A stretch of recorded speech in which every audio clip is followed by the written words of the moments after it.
Today I'm going to be diving around an old shipwreck here in the Florida Keys from World War II, and the amount of life around it will shock you.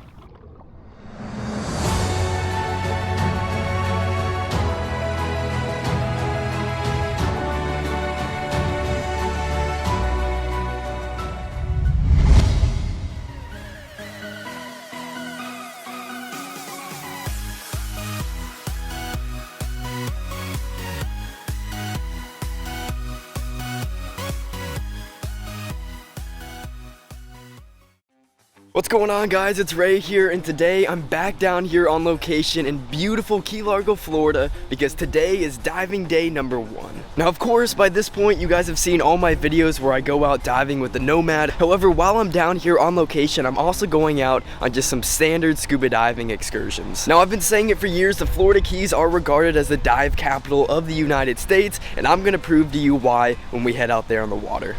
The first dive site of the day was the Benwood Wreck, which is only about a 30-minute boat ride from the dive shop. The conditions today were pretty smooth, so that made the ride out a lot easier. Before I knew it, we had reached the dive site and it was time to get all geared up and hop into the water. I got my camera adjusted and then descended down to the bottom. The wreck only sits in about 30 to 40 feet of water, which is pretty surprising. Most wreck dives out there typically take you into deeper waters, which makes the Benwood all that more unique. Speaking of unique, let's talk about the wreck itself before I actually explore it. The Benwood was built in England all the way back in 1910 and spent the next 30 plus years sailing around the world. It served as a cargo ship, but what makes this wreck really cool is the fact that it carried 12 rifles, 36 bombs, and a buttload of other weaponry. On the night of April 9th, 1942, the Benwood was traveling from Tampa Bay to Virginia. However, there were reports of German U-boats in the area. You have to remember this was during World War II, so this was a really big threat at the time. Now, because of the threat of running into these German U-boats,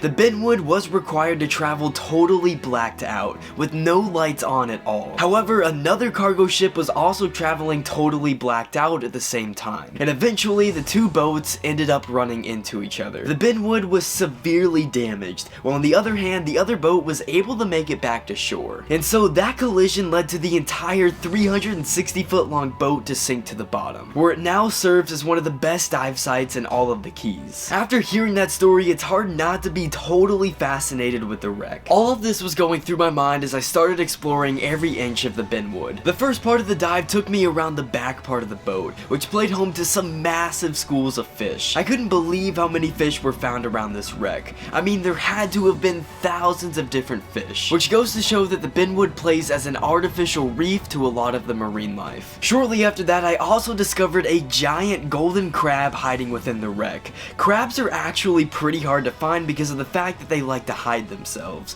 so this was a really cool find. However, I eventually made my way towards the front of the Benwood, where I was greeted with some more massive schools of fish, and even a Nassau grouper right here. I was so lost filming the fish that I almost didn't turn around to see this, a green sea turtle swimming directly at me. She just kept swimming until she almost came up and bumped my camera.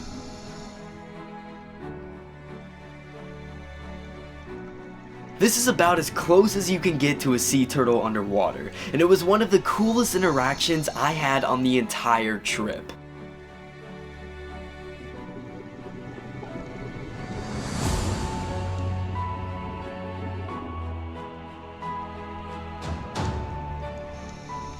This is probably the coolest sea turtle I've ever met, and she seemed to love being on camera because she just didn't leave the entire time. She eventually settled down on the wreck right in front of me, where I was able to get some beautiful shots of her and some of the surrounding fish. But after that, I circled around the front of the wreck, which also happened to be the most intact part, and I got some pretty good shots along the way.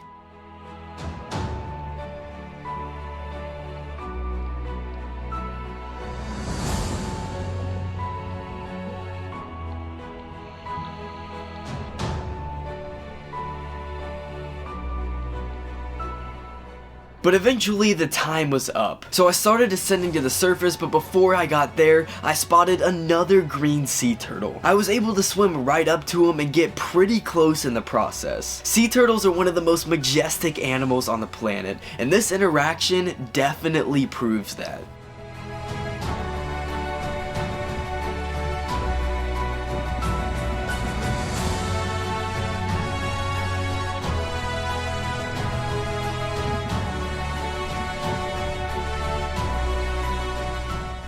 But after this, we moved on to our next dive location. I hopped back in the water and started recording. This dive took me around deep molasses reef, and it was one of the healthiest and most beautiful reefs I've ever seen. I mean, look how vibrant it looks right here. Just insane. I was also shocked by the amount of marine life this reef had too, and I even got a little surprised at the swim through right here. There was a massive Goliath grouper. This is definitely the biggest Goliath grouper I've ever seen, and it looked to be over 200 pounds in weight. It was so massive we weren't even able to swim through this cavern, which is just crazy to think about. I explored some more of the reef where I eventually came across this really cute looking porcupine fish right here. It's always a nice little surprise when you get to see one of these guys on one of your dives. Along with that, I also got some more parrotfish, some Bermuda chub, and some other really pretty looking reef fishes. It's pretty safe to say that deep molasses reef is one of the coolest reef dives out there. Eventually, this dive ended too, so I got back to the boat and we headed back to the dive shop. Overall, my first day of diving in the Keys left me with some of my coolest ocean encounters yet. Between getting face to face with a green sea turtle, exploring the Benwood Wreck, or even filming this giant Goliath grouper, I got a first-hand experience as to why the Florida Keys are the diving capital of the United States. Make sure to stick around to see me explore more of the underwater world in Florida. In next video, you'll even get to watch me take my girlfriend shark diving for the very first time. And make sure to check out my newly released merchandise if you love the underwater world and adventure.